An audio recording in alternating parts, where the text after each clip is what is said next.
আজকে কিছু কথা বলবো, সেটা না বললেই নয়।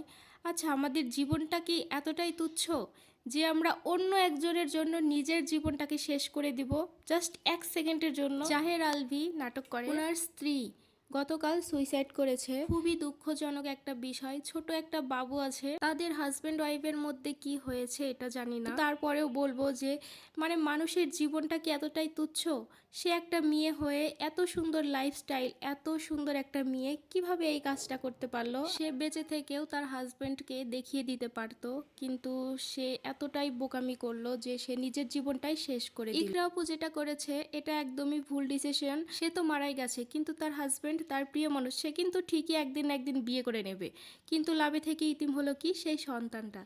তাই আমি সব মেয়েদেরকে উদ্দেশ্য করে বলবো যে তোমরা অন্যের জন্য কখনো সুইসাইড করবে না বা অন্যকে নিয়ে কখনো ভাববে না। সবার প্রথমে নিজেকে প্রায়োরিটি দাও, নিজেকে ভালোবাসো, দেখবে জীবন অনেক সুন্দর।